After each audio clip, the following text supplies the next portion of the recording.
Good morning and welcome to Arkansas Children's. I am Rebecca Brockman, and this morning, we're usually on in the afternoon. This morning we're joined by Greg Adams. He is our program coordinator for the Center for Good Mourning and Staff Bereavement. So welcome, Greg.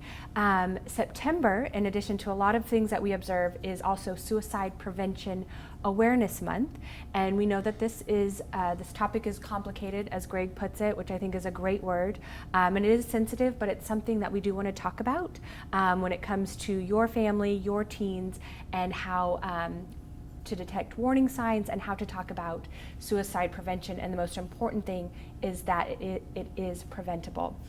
So Greg, welcome again. Thank you. Let's first talk about, we do want to talk about prevention. We want to talk about how the pandemic has impacted, especially mental health.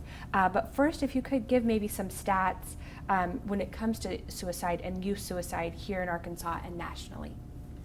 Part of the most important stat we have is that for the last 20 years that suicide rates have been increasing for all ages, including young people, but also adults. And that fits for Arkansas too. And so while most causes of death, cancer and accidents and like that, we have been making progress as a society, and those death rates are going down, but for suicide it's been going the opposite way. And that is just really a great concern. So we know that nationwide, about every 11 minutes somebody dies by suicide. So sadly, during this time, while we're talking here, probably somebody will die by suicide in our country. And looking at it, because most people have been isolated from the pandemic, how is that affecting mental health? And I know it's a little too early for suicide rates, but how are people doing when it comes to that?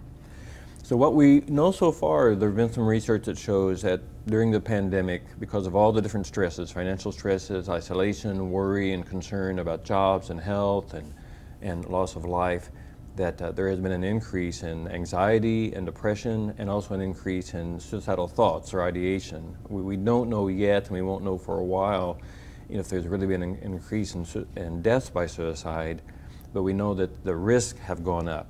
And it really fits with how we think about suicide, and that suicide is the result of a complex, a number of factors and stresses that come for a particular person.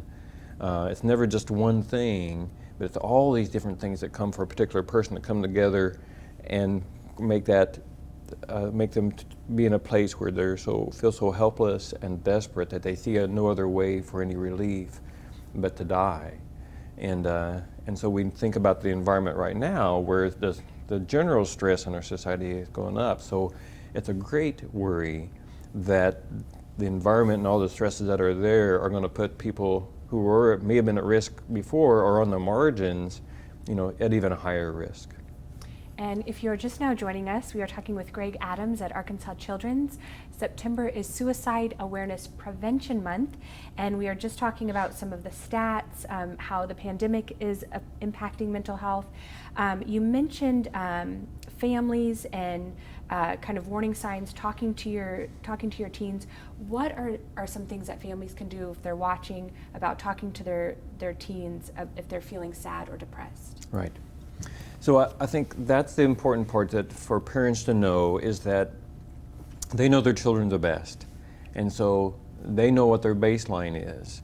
And so if they see their child changing in ways that raise concern for them, if they become even more isolated from other people and withdrawn, if they seem to be more depressed or more angry, because sometimes it comes out in anger, and more anxious, or they're expressing things like hopelessness, then those are things that we need to pay real close attention to and try to find out more about it. And it's perfectly okay to ask a teenager or any other adult if we are worried about them and we're seeing these signs that to say something like, tell me more about how you're doing. And when they do say, with all these stresses that are going through, some people sometimes even think about killing themselves. They get to feel so badly. And have you ever thought about that? And it's okay to ask, because if they say no and it feels believable, then that relieves you. And it also lets them know that, hey, if they ever felt that way, I could tell this person because they were brave enough to ask. But if they say yes, or if they say no, but you wait a minute, you know them well enough that you're not trusting this, then you know they need help, and we can get them the help. Sometimes people think that the ask puts the idea in people's mind and increases the chances for suicide, but that's really the opposite. It's not true at all. It really helps decrease the chances for suicide, because if they are having those thoughts, we can get them help. And that suggestion is not going to make somebody suicidal who is not having those thoughts before. So along those lines, what are some common myths and truths about suicide? So one of the things that sometimes people think about or misunderstand, and understandably, is that suicide is about one thing. And they'll see somebody have a breakup in a relationship or have a crisis in their life, and then they die by suicide, and they think, oh, that's what it was. But it's always more complicated than that. Because we think about that, almost all of us have had breakups in relationships, and we survive that. All of us, or many of us, have had experiences where we felt like we've been mistreated by other people, like we've been bullied by other people, or somebody's been mean to us.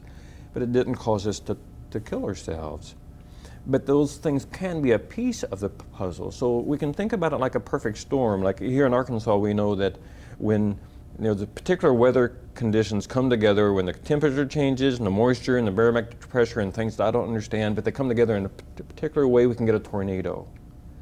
But it has to be just that particular right conditions to make it happen. And that's the same thing for suicide. All these different stresses come together in a particular way at a particular time to have somebody to be in that place.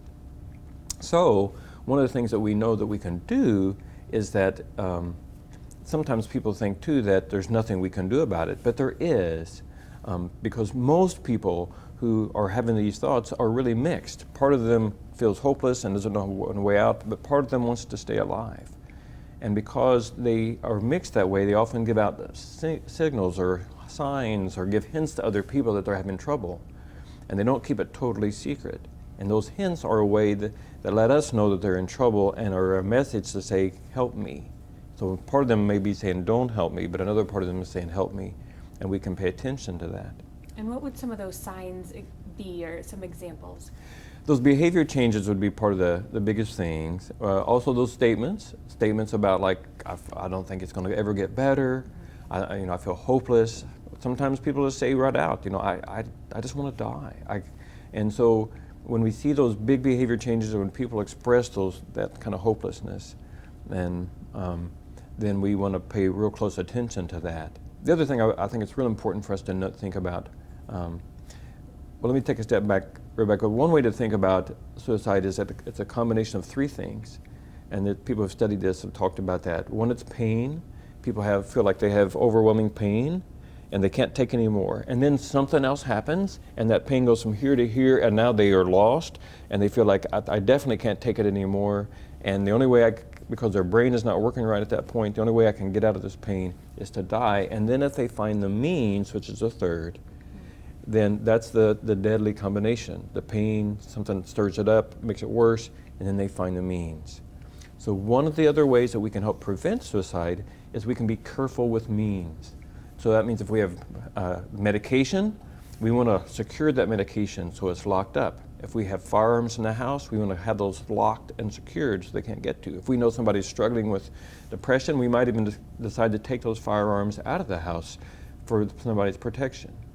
And sometimes people think that, well, people are going to do it anyway, we don't have to do that. But that's not true. The research shows us that if we can help make more steps between a person and the means, then they can survive that time when that crisis comes for them. And most of us can understand that. If we're trying to eat a healthy diet and there's something that we know that's really tempting to us, and we don't have it in the house, like Oreo cookies. We don't want to have the Oreo cookies in the house because we know that if we do, we're going to be tempted to use those.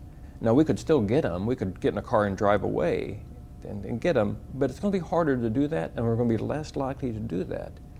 We're going to try to find another way to deal with it. And it's the same thing here, that if we can get somebody to get through that crisis, then they're much more likely they can stay alive, because most people, even if they have a suicide attempt, don't end up dying by suicide. So it's not inevitable. there's hope that we can do something to help people. So in addition to that, what resources, we have some here at Arkansas Children's, and then there is the National Suicide Prevention Lifeline. Right, so one of the things we have now here at Children's is a behavioral health line. So if families are not sure what to do and they're trying to sort it out and they want somebody to talk to, there's a mental health professional who they can call and talk that out, and that mental health professional can also help connect them to resources if they need to get extra help and they need to find a counselor in their area or somebody to talk to. So that is a great resource. And then the National Suicide Prevention Lifeline is something that's available 24 hours a day, every day of the year. So if somebody is worried about themselves or worried about somebody else and they don't know what else to do, they can always call that number. And we have a call center here in Little Rock for the state of Arkansas. And then there's even a text line, a 741-741, that people can do, because sometimes people feel more comfortable with text. So one of the biggest things we want people to know is that this is really a large problem. It's the 10th leading cause of death. And for young people aged 10 to 34, it's the second leading cause of death. More people die by suicide than by homicide. More die by suicide than by car crashes. And so it's a big problem, but it's not a hopeless problem. We have things that we can do to make it better. Well, thank you. I think, just focusing on the prevention aspect of this month. Greg, thank you for your time this morning. As you stated, it is a complicated subject. If you have questions and want to leave them below, definitely do that. We're going to include the number for our behavioral health line, the suicide prevention lifeline, and that text number as well. So there are resources available. In the meantime, please continue to stay healthy and safe, mask when you can, social distance, and wash your hands. Thank you for watching.